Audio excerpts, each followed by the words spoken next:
നമസ്കാരം, എല്ലാവർക്കും അഡ്ഹോക് ലേണിംഗിന്റെ പുതിയൊരു ക്ലാസ്സിലേക്ക് സ്വാഗതം. ഞാൻ തസ്നി. കേരള PSCയുടെ 65ാം വാർഷികത്തിനോടനുബന്ധിച്ചുള്ള PSC ബുള്ളറ്റിന്റെ വിശേഷൽ പതിപ്പ് 2024 നമ്മൾ പഠിച്ചുകൊണ്ടിരിക്കുന്നത്. കഴിഞ്ഞ 35 വർഷത്തെ PSC പരീക്ഷകളിൽ ആവർത്തിച്ചു വന്ന പൊതുവിജ്ഞാന ചോദ്യങ്ങൾ, 5000 കറന്റ് അഫയേഴ്സ്, 400 പ്രസ്താവന ചോദ്യങ്ങളുമാണ് നമ്മൾ പരിചയപ്പെടുന്നത്. കഴിഞ്ഞ ക്ലാസ്സിൽ നമ്മൾ ഹൈക്കോടതിയെ കുറിച്ചുള്ള ക്വസ്റ്റ്യൻസ് ആണ് ചർച്ച ചെയ്തുകൊണ്ടിരുന്നത്. അത് പൂർണ്ണമായിട്ടുണ്ടായിരുന്നില്ല. നമുക്ക് അതിന്റെ ബാക്കി ഭാഗത്തിലേക്ക് കടക്കാം. ഭരണഘടനാപരമായ പരിഹാരങ്ങൾക്ക് ഇന്ത്യൻ ഭരണഘടനയിൽ വ്യവസ്ഥ ചെയ്തിട്ടുള്ള റിട്ടുകളുടെ എണ്ണം 5. ഭരണഘടനാപരമായ പരിഹാരങ്ങൾക്ക് ഇന്ത്യൻ ഭരണഘടനയിൽ വ്യവസ്ഥ ചെയ്തിട്ടുള്ള റിട്ടുകളുടെ എണ്ണം 5.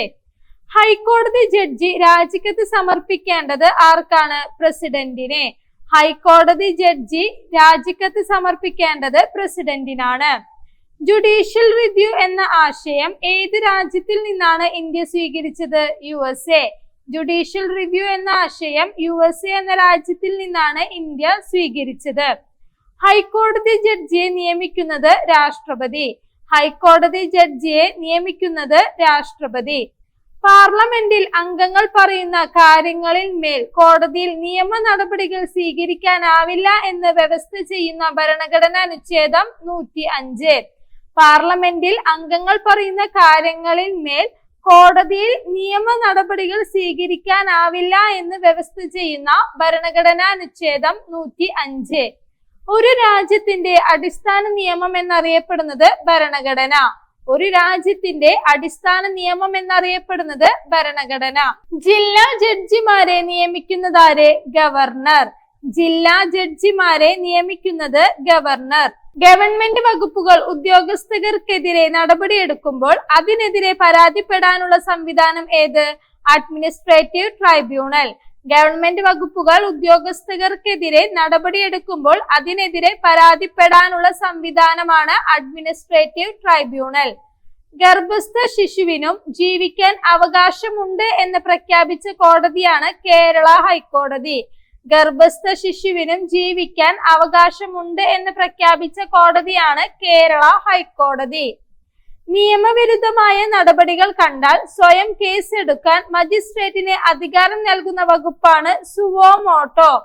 നിയമവിരുദ്ധമായ നടപടികൾ കണ്ടാൽ സ്വയം കേസ് എടുക്കാൻ മജിസ്ട്രേറ്റിന് അധികാരം നൽകുന്ന വകുപ്പാണ് സുവോ മോട്ടോ. പദവിയിലിരിക്കെ രാഷ്ട്രപതി, ഗവർണർ എന്നിവർക്കെതിരെ യാതൊരുവിധ ക്രിമിനൽ നടപടികൾ എടുക്കാനോ അവരെ അറസ്റ്റ് ചെയ്യാനോ പാടില്ല എന്ന് പരാമർശിക്കുന്ന ഭരണഘടനാ അനുച്ഛേദം ഏത്? 361.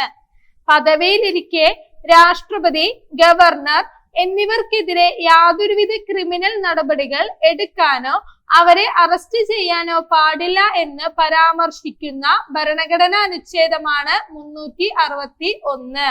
അറസ്റ്റ് ചെയ്താൽ ഒരാളെ എത്ര മണിക്കൂറിനുള്ളിൽ മജിസ്ട്രേറ്റിന് മുന്നിൽ ഹാജരാക്കണം? 24 മണിക്കൂർ. അറസ്റ്റ് ചെയ്താൽ ഒരാളെ 24 മണിക്കൂറിനുള്ളിൽ മജിസ്ട്രേറ്റിന് മുന്നിൽ ഹാജരാക്കണം. കേന്ദ്രഭരണ പ്രദേശങ്ങളിലെ ഹൈക്കോടതികളുടെ എണ്ണം 2. കേന്ദ്രഭരണ പ്രദേശങ്ങളിലെ ഹൈക്കോടതികളുടെ എണ്ണം 2. ഡൽഹി, ജമ്മു കാശ്മീർ. കേന്ദ്രഭരണ പ്രദേശങ്ങളിലെ ഹൈക്കോടതികളുടെ എണ്ണം 2 ഡൽഹി, ജമ്മു കാശ്മീർ. ഏറ്റവും ഒടുവിൽ നിലവിൽ വന്ന ഹൈക്കോടതിയാണ് ആന്ധ്രാപ്രദേശ് ഹൈക്കോടതി. ഏറ്റവും ഒടുവിൽ നിലവിൽ വന്ന ഹൈക്കോടതിയാണ് ആന്ധ്രാപ്രദേശ് ഹൈക്കോടതി. ക്രിമിനൽ ഗൂഢാലോചനയെ കുറിച്ച് പ്രതിപാദിക്കുന്ന ഇന്ത്യൻ പീനൽ കോഡിലെ വകുപ്പാണ് 120A. ക്രിമിനൽ ഗൂഢാലോചനയെ കുറിച്ച് പ്രതിപാദിക്കുന്ന ഇന്ത്യൻ പീനൽ കോഡിലെ വകുപ്പാണ് 120A. ഇന്ത്യയിലെ ഹൈക്കോടതികളുടെ എണ്ണം 25. ഇന്ത്യയിലെ ഹൈക്കോടതികളുടെ എണ്ണം 25. ഇന്ത്യൻ ഭരണഘടനയിൽ അനുച്ഛേദം 323A കൂട്ടിച്ചേർത്തത് ഏത് വർഷമായിരുന്നു? 1976. ഇന്ത്യൻ ഭരണഘടനയിൽ അനുച്ഛേദം 323A കൂട്ടിച്ചേർത്തത് 1976. സ്വന്തം ഹൈക്കോടതി ഇല്ലാത്ത ഇന്ത്യൻ സംസ്ഥാനങ്ങൾ ഏതൊക്കെയാണ്? നാഗാലാൻഡ്, മിസോറാം, അരുണാചൽ പ്രദേശ്, ഗോവ. സ്വന്തം ഹൈക്കോടതി ഇല്ലാത്ത ഇന്ത്യൻ സംസ്ഥാനങ്ങളാണ് നാഗാലാൻഡ്, മിസോറാം, അരുണാചൽ പ്രദേശ്, ഗോവ. സ്വന്തം ഹൈക്കോടതി ഇല്ലാത്ത ഏക ദക്ഷിണേന്ത്യൻ സംസ്ഥാനമാണ് ഗോവ. സ്വന്തം ഹൈക്കോടതി ഇല്ലാത്ത ഏക ദക്ഷിണേന്ത്യൻ സംസ്ഥാനമാണ് ഗോവ. സ്വന്തം ഹൈക്കോടതിയുള്ള കേന്ദ്രഭരണ പ്രദേശങ്ങൾ ഏതൊക്കെയാണ്? ഡൽഹി, ജമ്മു കാശ്മീർ. സ്വന്തം ഹൈക്കോടതിയുള്ള കേന്ദ്രഭരണ പ്രദേശങ്ങൾ ഡൽഹി, ജമ്മു കാശ്മീർ. ഇന്ത്യൻ ഭൂപ്രദേശത്തെ സിവിലോ ജുഡീഷ്യലോ ആയ എല്ലാ അധികാര സ്ഥാപനങ്ങളും സുപ്രീം കോടതിക്ക് സഹായകമായി പ്രവർത്തിക്കണം എന്ന് ശുപാർശ ചെയ്ത ഇന്ത്യൻ ഭരണഘടനയുടെ അനുച്ഛേദമാണ് 144. ഇന്ത്യൻ ഭൂപ്രദേശത്തെ സിവിലോ ജുഡീഷ്യലോ ആയ എല്ലാ അധികാര സ്ഥാപനങ്ങളും സുപ്രീം കോടതിക്ക് സഹായകമായി പ്രവർത്തിക്കണം എന്ന് ശുപാർശ ചെയ്ത ഇന്ത്യൻ ഭരണഘടനയുടെ അനുച്ഛേദമാണ് 144. ഏതു ഭാഷയിലെ പദമാണ് ഹേബിയസ് കോർപ്പസ്? ലാറ്റിൻ. ലാറ്റിൻ ഭാഷയിലെ പദമാണ് habeas corpus. National judicial academy എവിടെയാണ്? ഭോപ്പാൽ. നാഷണൽ ജുഡീഷ്യൽ അക്കാദമി ഭോപ്പാലിലാണ്. ഹൈക്കോടതിയെ കുറിച്ചുള്ള ക്വസ്റ്റ്യൻസ് ആണ് നമ്മൾ ഇതുവരെ ചർച്ച ചെയ്തത്. ക്ലാസ്സിൽ പറഞ്ഞതെല്ലാം വളരെ കൃത്യമായി മനസ്സിലായെന്ന് വിചാരിക്കുന്നു. അടുത്തത് നമുക്ക് ഭരണഘടനാ സ്ഥാപനങ്ങൾ, സ്റ്റാറ്റ്യൂട്ടറി ബോഡികളെ കുറിച്ച് നോക്കാം. ഭരണഘടനാ സ്ഥാപനങ്ങൾ, സ്റ്റാറ്റ്യൂട്ടറി ബോഡികൾ. Central vigilance commission. Central vigilance commission. ആദ്യത്തെ സെൻട്രൽ വിജിലൻസ് കമ്മീഷണർ ആരാണ്? N Srinivasa Rao.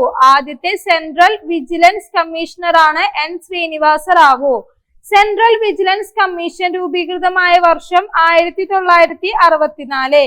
Central vigilance commission രൂപീകൃതമായ വർഷം 1964. സെൻട്രൽ വിജിലൻസ് കമ്മീഷന് സ്റ്റാറ്റ്യൂട്ടറി പദവി നൽകുന്ന നിയമനിർമ്മാണം ഇന്ത്യൻ പാർലമെന്റ് നടത്തിയ വർഷം 2003. സെൻട്രൽ വിജിലൻസ് കമ്മീഷന് സ്റ്റാറ്റ്യൂട്ടറി പദവി നൽകുന്ന നിയമനിർമ്മാണം ഇന്ത്യൻ പാർലമെന്റ് നടത്തിയ വർഷം 2003. സെൻട്രൽ വിജിലൻസ് കമ്മീഷന്റെ രൂപവൽക്കരണത്തിന് നിർദ്ദേശിച്ച സമിതിയാണ് കെ സന്താനം കമ്മിറ്റി. സെൻട്രൽ വിജിലൻസ് കമ്മീഷന്റെ രൂപവൽക്കരണത്തിന് നിർദ്ദേശിച്ച സമിതിയാണ് കെ സന്താനം കമ്മിറ്റി. സെൻട്രൽ വിജിലൻസ് കമ്മീഷണറുടെ കാലാവധി 4 വർഷം അല്ലെങ്കിൽ 65 വയസ്സ്. ഏതാണോ ആദ്യം വരുന്നത് അതായിരിക്കും. സെൻട്രൽ വിജിലൻസ് കമ്മീഷണറുടെ കാലാവധി 4 വർഷം അല്ലെങ്കിൽ 65 വയസ്സ്. അതിൽ ഏതാണോ ആദ്യം വരുന്നത് അത്. പ്രധാനമന്ത്രി, കേന്ദ്ര ആഭ്യന്തരമന്ത്രി, ലോക്സഭ പ്രതിപക്ഷ നേതാവ് എന്നിവരുടെ ഉപദേശപ്രകാരം ആരാണ് മുഖ്യ വിജിലൻസ് കമ്മീഷണറെ നിയമിക്കുന്നത്? രാഷ്ട്രപതി. പ്രധാനമന്ത്രി, കേന്ദ്ര ആഭ്യന്തരമന്ത്രി, ലോക്സഭ പ്രതിപക്ഷ നേതാവ് എന്നിവരുടെ ഉപദേശപ്രകാരം രാഷ്ട്രപതിയാണ് മുഖ്യ വിജിലൻസ് കമ്മീഷണറെ നിയമിക്കുന്നത്. ക്രമക്കേടിന്റെ പേരിൽ പിരിച്ചുവിട്ട ആദ്യ മുഖ്യ വിജിലൻസ് കമ്മീഷണറാണ് PJ തോമസ്. ക്രമക്കേടിന്റെ പേരിൽ പിരിച്ചുവിട്ട ആദ്യ മുഖ്യ വിജിലൻസ് കമ്മീഷണറാണ് PJ തോമസ്. ഏത് തരം സ്ഥാപനമാണ് കേന്ദ്ര വിജിലൻസ് കമ്മീഷൻ? Statutory body. കേന്ദ്ര വിജിലൻസ് കമ്മീഷൻ ഒരു സ്റ്റാറ്റ്യൂട്ടറി ബോഡിയാണ്. സെൻട്രൽ വിജിലൻസ് കമ്മീഷന്റെ ആസ്ഥാനം സദർത്ത ഭവൻ, ന്യൂഡൽഹിയിലെ. സെൻട്രൽ വിജിലൻസ് കമ്മീഷന്റെ ആസ്ഥാനം സദർത്ത ഭവൻ, ന്യൂഡൽഹി. കേന്ദ്ര വിജിലൻസ് കമ്മീഷന്റെ മുഖ്യ ചുമതല എന്ന് പറയുന്നത് കേന്ദ്ര സർക്കാരിന് കീഴിലുള്ള മുഴുവൻ സ്ഥാപനങ്ങളിലെയും പ്രവർത്തനങ്ങൾ നിരീക്ഷിക്കുകയും കാര്യക്ഷമമായും അഴിമതി വിമുക്തമായും പ്രവർത്തിക്കുന്നുണ്ടെന്ന് ഉറപ്പുവരുത്തുകയും ചെയ്യുക. കേന്ദ്ര വിജിലൻസ് കമ്മീഷന്റെ മുഖ്യ ചുമതല എന്ന് പറയുന്നത് കേന്ദ്ര സർക്കാരിന് കീഴിലുള്ള മുഴുവൻ സ്ഥാപനങ്ങളിലെയും പ്രവർത്തനങ്ങൾ നിരീക്ഷിക്കുകയും കാര്യക്ഷമമായും അഴിമതി വിമുക്തമായും പ്രവർത്തിക്കുന്നുണ്ടെന്ന് ഉറപ്പുവരുത്തുകയും ചെയ്യുക. അടുത്തത് നമുക്ക് തിരഞ്ഞെടുപ്പ് കമ്മീഷനെ കുറിച്ച് നോക്കാം. തിരഞ്ഞെടുപ്പ് കമ്മീഷൻ. ഇലക്ഷൻ കമ്മീഷൻ നിലവിൽ വന്നതെന്ന് 1950 ജനുവരി 25. ഇലക്ഷൻ കമ്മീഷൻ നിലവിൽ വന്നത് 1950 ജനുവരി 25. 1951-52 തിരഞ്ഞെടുപ്പിൽ ഇലക്ഷൻ കമ്മീഷനെ സഹായിക്കുന്നതിന് വേണ്ടി 2 പ്രാദേശിക കമ്മീഷണർമാരെ രാഷ്ട്രപതി താൽക്കാലികമായി നിയമിച്ചത് ഏതെല്ലാം സ്ഥലങ്ങൾ ആസ്ഥാനമാക്കിയായിരുന്നു? പട്ന, മുംബൈ. പട്ന, മുംബൈ. 1951-52 തിരഞ്ഞെടുപ്പിൽ ഇലക്ഷൻ കമ്മീഷനെ സഹായിക്കുന്നതിന് വേണ്ടി 2 പ്രാദേശിക കമ്മീഷണർമാരെ രാഷ്ട്രപതി താൽക്കാലികമായി നിയമിച്ചത് പട്ന, മുംബൈ എന്നീ സ്ഥലങ്ങളെ ആസ്ഥാനമാക്കിയായിരുന്നു. മുഖ്യ തെരഞ്ഞെടുപ്പ് കമ്മീഷണറുടെയും തിരഞ്ഞെടുപ്പ് കമ്മീഷണർമാരുടെയും കാലാവധി 6 വർഷം അല്ലെങ്കിൽ 65 വയസ്സ്. മുഖ്യ തിരഞ്ഞെടുപ്പ് കമ്മീഷണറുടെയും തിരഞ്ഞെടുപ്പ് കമ്മീഷണർമാരുടെയും കാലാവധി 6 വർഷം അല്ലെങ്കിൽ 65 വയസ്സ്. മുഖ്യ തിരഞ്ഞെടുപ്പ് കമ്മീഷണറെ പദവിയിൽ നിന്ന് നീക്കം ചെയ്യുന്ന നടപടിയാണ് ഇംപീച്ച്മെന്റ്. മുഖ്യ തെരഞ്ഞെടുപ്പ് കമ്മീഷണറെ പദവിയിൽ നിന്ന് നീക്കം ചെയ്യുന്ന നടപടിയാണ് ഇംപീച്ച്മെന്റ്. വോട്ടിംഗ് പ്രായം 21 നിന്ന് 18 കുറച്ച സമയത്തെ ഇന്ത്യയുടെ chief election commissioner RVS Peri Sastri. Voting പ്രായം 21 നിന്ന് 18 കുറച്ച സമയത്തെ ഇന്ത്യയുടെ chief election commissioner RVS Peri Sastri. ദേശീയ സമ്മതിദായക ദിനം ജനുവരി 25. ദേശീയ സമ്മതിദായക ദിനം ജനുവരി 25. മുഖ്യ തിരഞ്ഞെടുപ്പ് കമ്മീഷണർ പദവിയിലിരിക്കെ അന്തരിച്ച ആദ്യ വ്യക്തിയാണ് RVS പെരിശാസ്ത്രി. മുഖ്യ തെരഞ്ഞെടുപ്പ് കമ്മീഷണർ പദവിയിലിരിക്കെ അന്തരിച്ച ആദ്യ വ്യക്തി RVS പെരിശാസ്ത്രി. വോട്ടിംഗ് പ്രായം 21 നിന്ന് 18 കുറച്ച സമയത്ത് ഇന്ത്യയുടെ ചീഫ് ഇലക്ഷൻ കമ്മീഷണർ ആരായിരുന്നു? RVS പെരിശാസ്ത്രി. ഇന്ത്യയിലെ ആദ്യത്തെ മുഖ്യ തെരഞ്ഞെടുപ്പ് കമ്മീഷണർ ആയിരുന്ന സുകുമാർ സെൻ ഏത് ആഫ്രിക്കൻ രാജ്യത്താണ് ആദ്യത്തെ മുഖ്യ തെരഞ്ഞെടുപ്പ് കമ്മീഷണറായി പ്രവർത്തിച്ചത്? സുഡാൻ. ഇന്ത്യയിലെ ആദ്യത്തെ മുഖ്യ തെരഞ്ഞെടുപ്പ് കമ്മീഷണർ ആയിരുന്ന സുകുമാർ സെൻ സുഡാൻ എന്ന ആഫ്രിക്കൻ രാജ്യത്താണ് ആദ്യത്തെ മുഖ്യ തെരഞ്ഞെടുപ്പ് കമ്മീഷണറായി പ്രവർത്തിച്ചത്. ഏറ്റവും കൂടുതൽ കാലം ചീഫ് ഇലക്ഷൻ കമ്മീഷണർ ആയിരുന്നത് KVK സുന്ദരം. ഏറ്റവും കൂടുതൽ കാലം ചീഫ് ഇലക്ഷൻ കമ്മീഷണർ ആയിരുന്നത് KVK സുന്ദരം. വർഷം 1958-67. ചീഫ് ഇലക്ഷൻ കമ്മീഷണറെ നിയമിക്കുന്നത് പ്രസിഡന്റ്. ചീഫ് ഇലക്ഷൻ കമ്മീഷണറെ നിയമിക്കുന്നത് പ്രസിഡന്റ്. നേപ്പാളിലെ ചീഫ് ഇലക്ഷൻ കമ്മീഷണർ പദവി വഹിച്ചിട്ടുള്ള ഇന്ത്യക്കാരൻ സുകുമാർ സെൻ. നേപ്പാളിലെ ചീഫ് ഇലക്ഷൻ കമ്മീഷണർ പദവി വഹിച്ചിട്ടുള്ള ഇന്ത്യക്കാരൻ സുകുമാർ സെൻ. ഇലക്ഷൻ കമ്മീഷനുമായി ബന്ധപ്പെട്ട ഭരണഘടനാ അനുച്ഛേദം ആർട്ടിക്കിൾ 324. ഇലക്ഷൻ കമ്മീഷനുമായി ബന്ധപ്പെട്ട ഭരണഘടനാ അനുച്ഛേദം ആർട്ടിക്കിൾ 324. ഇന്ത്യൻ തെരഞ്ഞെടുപ്പ് കമ്മീഷന്റെ ആസ്ഥാന മന്ദിരം നിർവാചൻ സദൻ, ന്യൂഡൽഹി.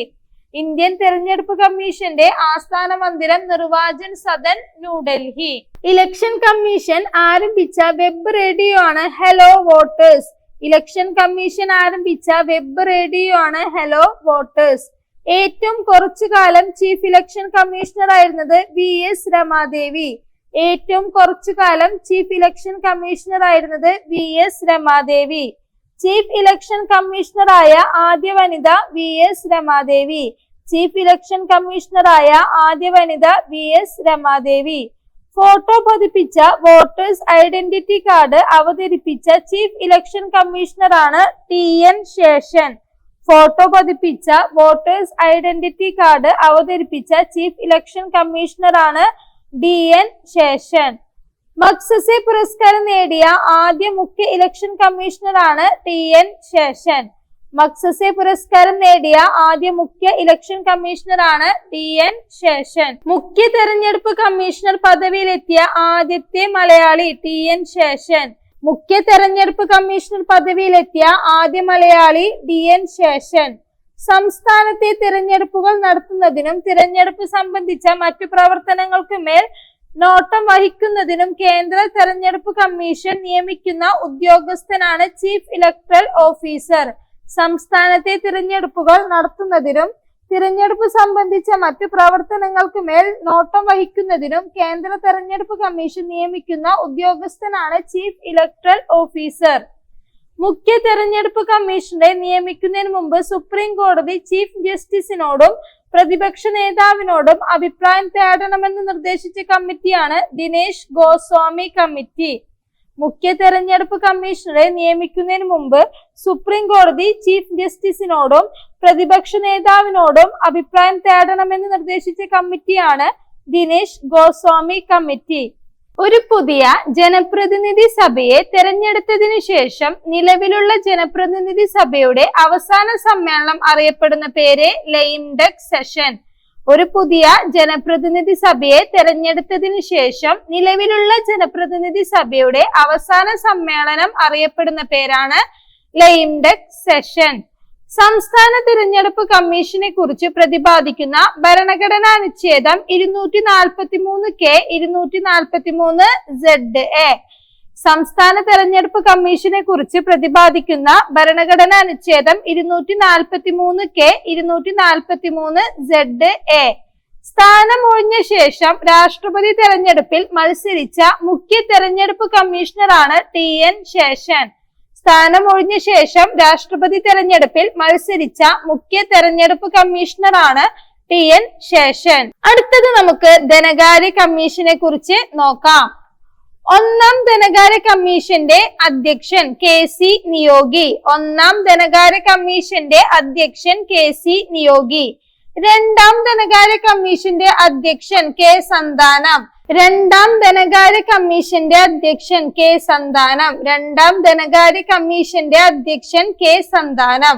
ഇന്ത്യയിലെ ആദ്യത്തെ ധനകാര്യ കമ്മീഷൻ നിലവിൽ വന്ന വർഷം 1951. തീയതി നവംബർ 22. ഇന്ത്യയിലെ ആദ്യത്തെ ധനകാര്യ കമ്മീഷൻ നിലവിൽ വന്ന തീയതി 1951 നവംബർ 22.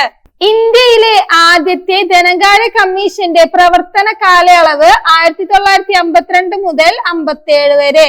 ഇന്ത്യയിലെ ആദ്യത്തെ ധനകാര്യ കമ്മീഷന്റെ പ്രവർത്തന കാലയളവ് 1952 മുതൽ 1957 വരെ.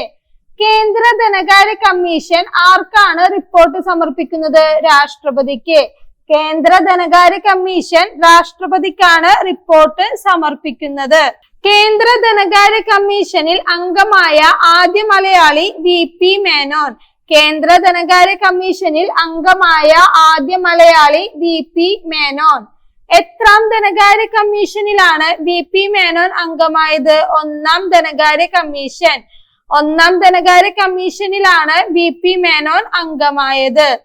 കേന്ദ്ര ധനകാര്യ കമ്മീഷൻ ആസ്ഥാനം ന്യൂഡൽഹി. കേന്ദ്ര ധനകാര്യ കമ്മീഷന്റെ ആസ്ഥാനം ന്യൂഡൽഹി. ഇന്ത്യയിൽ എത്ര വർഷം കൂടുമ്പോഴാണ് ഫിനാൻസ് കമ്മീഷനെ നിയമിക്കുന്നത്? 5 വർഷം. ഇന്ത്യയിൽ 5 വർഷം കൂടുമ്പോഴാണ് ഫിനാൻസ് കമ്മീഷനെ നിയമിക്കുന്നത്.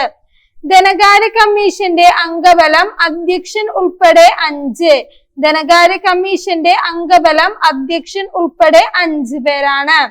കേന്ദ്രവും സംസ്ഥാനങ്ങളും തമ്മിൽ വീതിച്ചെടുക്കേണ്ടതായ നികുതി ഇനങ്ങളുടെ വിഹിതം നിശ്ചയിക്കുന്ന സ്ഥാപനമാണ് ധനകാര്യ കമ്മീഷൻ.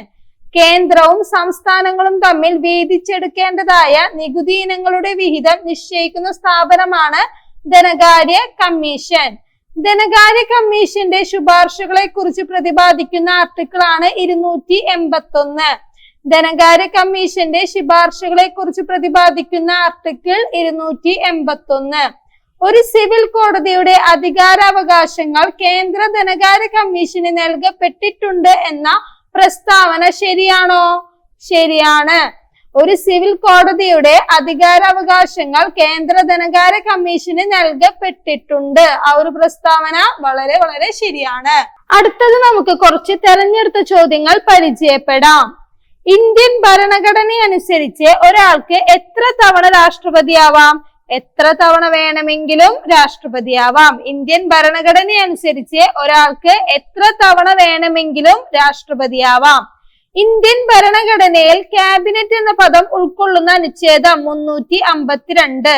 ഇന്ത്യൻ ഭരണഘടനയിൽ ക്യാബിനറ്റ് എന്ന പദം ഉൾക്കൊള്ളുന്ന അനുച്ഛേദം 352. അവിശ്വാസ പ്രമേയം അംഗീകരിക്കുകയോ നിരസിക്കുകയോ ചെയ്യുക എന്നത് ഗവൺമെന്റിന്റെ ഏത് ഘടകത്തിന്റെ ചുമതലയാണ്? നിയമനിർമ്മാണ ഘടകം. അവിശ്വാസ പ്രമേയം അംഗീകരിക്കുകയോ നിരസിക്കുകയോ ചെയ്യുക എന്നത് ഗവൺമെന്റിന്റെ നിയമനിർമ്മാണ ഘടകത്തിന്റെ ചുമതലയാണ്. മണിബില്ലിനെ കുറിച്ച് പ്രതിപാദിക്കുന്നത് ആർട്ടിക്കിൾ 110. മണിബില്ലിനെ കുറിച്ച് പ്രതിപാദിക്കുന്നത് ആർട്ടിക്കിൾ 110. യൂണിയൻ ബഡ്ജറ്റിനെ കുറിച്ച് പ്രതിപാദിക്കുന്ന ഭരണഘടനാ അനുച്ഛേദം 112. യൂണിയൻ ബഡ്ജറ്റിനെ കുറിച്ച് പ്രതിപാദിക്കുന്ന ഭരണഘടനാ അനുച്ഛേദം 112. ആംഗ്ലോ ഇന്ത്യൻ സമുദായത്തിന് പ്രാതിനിധ്യമില്ലെങ്കിൽ രാഷ്ട്രപതിക്ക് എത്ര അംഗങ്ങളെ നാമനിർദ്ദേശം ചെയ്യാം? നിലവിൽ വ്യവസ്ഥയില്ല, 0. ആംഗ്ലോ ഇന്ത്യൻ സമുദായത്തിന് പ്രാതിനിധ്യമില്ലെങ്കിൽ രാഷ്ട്രപതിക്ക് എത്ര അംഗങ്ങളെ നാമനിർദ്ദേശം ചെയ്യാം? നിലവിൽ അങ്ങനെ ഒരു വ്യവസ്ഥയില്ല, 0. ഇന്ത്യൻ ഭരണഘടനയുടെ ഏത് അനുച്ഛേദത്തിലാണ് വോട്ട് ഓൺ അക്കൗണ്ടിനെ നിർവചിച്ചിരിക്കുന്നത്? 116. ഇന്ത്യൻ ഭരണഘടനയുടെ 116-ാം അനുച്ഛേദത്തിലാണ് വോട്ട് ഓൺ അക്കൗണ്ടിനെ നിർവചിച്ചിരിക്കുന്നത്. ഇന്ത്യൻ പ്രധാനമന്ത്രിയെ നയരൂപീകരണത്തിന് സഹായിക്കുന്ന ഉദ്യോഗസ്ഥ വിഭാഗമാണ് സെൻട്രൽ സെക്രട്ടേറിയറ്റ്. ഇന്ത്യൻ പ്രധാനമന്ത്രിയെ നയരൂപീകരണത്തിന് സഹായിക്കുന്ന ഉദ്യോഗസ്ഥ വിഭാഗമാണ് സെൻട്രൽ സെക്രട്ടേറിയറ്റ്. ഇന്ത്യൻ അഡ്മിനിസ്ട്രേറ്റീവ് സർവീസിന്റെ ആപ്തവാക്യം യോഗ കർമ്മസു കൗശലം. ഇന്ത്യൻ അഡ്മിനിസ്ട്രേറ്റീവ് സർവീസിന്റെ ആപ്തവാക്യം യോഗ കർമ്മസു കൗശലം. ഇന്ത്യൻ റിപ്പബ്ലിക്കിന്റെ സിവിൽ സർവീസ് ബോർഡിന്റെ ex officio chairman cabinet secretary. Indian റിപ്പബ്ലിക്കിന്റെ സിവിൽ സർവീസ് ബോർഡിന്റെ ex officio chairman cabinet secretary. അടുത്തത് നമ്മൾ പഠിക്കാൻ പോകുന്നത് ദേശീയ മനുഷ്യാവകാശ കമ്മീഷനെ കുറിച്ചാണ്. ദേശീയ മനുഷ്യാവകാശ കമ്മീഷൻ മനുഷ്യാവകാശങ്ങളുടെ കാവൽക്കാരൻ എന്നറിയപ്പെടുന്നത് മനുഷ്യാവകാശ കമ്മീഷൻ. മനുഷ്യാവകാശങ്ങളുടെ കാവൽക്കാരൻ എന്നറിയപ്പെടുന്നത് മനുഷ്യാവകാശ കമ്മീഷൻ. ദേശീയ മനുഷ്യാവകാശ കമ്മീഷന്റെ പ്രഥമ കാര്യനിർവഹണ ഉദ്യോഗസ്ഥൻ ആരാണ്? Secretary general. ദേശീയ മനുഷ്യാവകാശ കമ്മീഷന്റെ പ്രഥമ കാര്യനിർവഹണ ഉദ്യോഗസ്ഥൻ സെക്രട്ടറി ജനറൽ. ദേശീയ മനുഷ്യാവകാശ കമ്മീഷൻ ഏത് തരം സ്ഥാപനമാണ്? Statutory body. ദേശീയ മനുഷ്യാവകാശ കമ്മീഷൻ ഒരു സ്റ്റാറ്റ്യൂട്ടറി ബോഡിയാണ്. ഇന്ത്യയിൽ മനുഷ്യാവകാശ കമ്മീഷൻ രൂപവൽക്കരിക്കുന്നതിന് കാരണമായ UN ഉടമ്പടിയാണ് 1993 പാരീസ് ഉടമ്പടി. ഇന്ത്യയിൽ മനുഷ്യാവകാശ കമ്മീഷൻ രൂപവൽക്കരിക്കുന്നതിന് കാരണമായ UN ഉടമ്പടിയാണ് 1993 പാരീസ് ഉടമ്പടി. ദേശീയ മനുഷ്യാവകാശ കമ്മീഷൻ സ്ഥാപിക്കുന്നതിനെ കുറിച്ച് പ്രതിപാദിക്കുന്ന മനുഷ്യാവകാശ സംരക്ഷണ നിയമത്തിലെ അധ്യായം ഏത്? 2-ാം അധ്യായം. ദേശീയ മനുഷ്യാവകാശ കമ്മീഷൻ സ്ഥാപിക്കുന്നതിനെ കുറിച്ച് പ്രതിപാദിക്കുന്ന മനുഷ്യാവകാശ സംരക്ഷണ നിയമത്തിലെ അധ്യായമാണ് 2-ാം അധ്യായം. ദേശീയ മനുഷ്യാവകാശ കമ്മീഷൻ സ്ഥാപിക്കുന്നതിനെ കുറിച്ച് പ്രതിപാദിക്കുന്ന മനുഷ്യാവകാശ സംരക്ഷണ നിയമത്തിലെ വകുപ്പ് ഏത്? 3-ാം വകുപ്പ്. ദേശീയ മനുഷ്യാവകാശ കമ്മീഷൻ സ്ഥാപിക്കുന്നതിനെ കുറിച്ച് പ്രതിപാദിക്കുന്ന മനുഷ്യാവകാശ സംരക്ഷണ നിയമത്തിലെ വകുപ്പ് 3-ാം വകുപ്പ്. മനുഷ്യാവകാശ നിയമത്തിലെ 2019 ഭേദഗതി പ്രകാരം ദേശീയ മനുഷ്യാവകാശ കമ്മീഷനിലെ നിലവിലത്തെ അംഗങ്ങൾക്കൊപ്പം ഏതൊക്കെ കമ്മീഷൻ ചെയർപേഴ്സൺമാരെയാണ് അംഗങ്ങളായി ചേർത്തത്? ദേശീയ ഭിന്നശേഷി കമ്മീഷൻ, ദേശീയ പിന്നാക്ക വിഭാഗ കമ്മീഷൻ, ദേശീയ ബാലാവകാശ കമ്മീഷൻ. മനുഷ്യാവകാശ നിയമത്തിലെ 2019 ഭേദഗതി പ്രകാരം ദേശീയ മനുഷ്യാവകാശ കമ്മീഷനിലെ നിലവിലത്തെ അംഗങ്ങൾക്കൊപ്പം ഏതൊക്കെ കമ്മീഷൻ ചെയർപേഴ്സൺമാരെയാണ് അംഗങ്ങളായി ചേർത്തത്? ദേശീയ ഭിന്നശേഷി കമ്മീഷൻ, ദേശീയ പിന്നാക്ക വിഭാഗ കമ്മീഷൻ, ദേശീയ ബാലാവകാശ കമ്മീഷൻ. ദേശീയ ന്യൂനപക്ഷ കമ്മീഷൻ ചെയർപേഴ്സൺ, ദേശീയ പട്ടികജാതി കമ്മീഷൻ ചെയർപേഴ്സൺ, ദേശീയ പട്ടികവർഗ കമ്മീഷൻ ചെയർപേഴ്സൺ, ദേശീയ വനിതാ കമ്മീഷൻ ചെയർപേഴ്സൺ എന്നിവരാണ് മുമ്പ് അംഗങ്ങളായിട്ട് ഉണ്ടായിരുന്നത്. ഇന്ത്യയിൽ മനുഷ്യാവകാശ കമ്മീഷൻ രൂപവൽക്കരിക്കുന്നതിനായി ഓർഡിനൻസ് പുറപ്പെടുവിച്ച തീയതി 1993 സെപ്റ്റംബർ 28. ഇന്ത്യയിൽ മനുഷ്യാവകാശ കമ്മീഷൻ രൂപവൽക്കരിക്കുന്നതിനായി ഓർഡിനൻസ് പുറപ്പെടുവിച്ച തീയതി 1993 സെപ്റ്റംബർ 28. ദേശീയ മനുഷ്യാവകാശ കമ്മീഷൻ രൂപവൽകൃതമായ തീയതി 1993 ഒക്ടോബർ 12. ദേശീയ മനുഷ്യാവകാശ കമ്മീഷൻ രൂപവൽകൃതമായ തീയതി 1993 ഒക്ടോബർ 12. ദേശീയ മനുഷ്യാവകാശ സംരക്ഷണ നിയമം മനുഷ്യാവകാശത്തെ നിർവചിച്ചിരിക്കുന്ന വകുപ്പ് ഏത്? വകുപ്പ് 2(1)(d).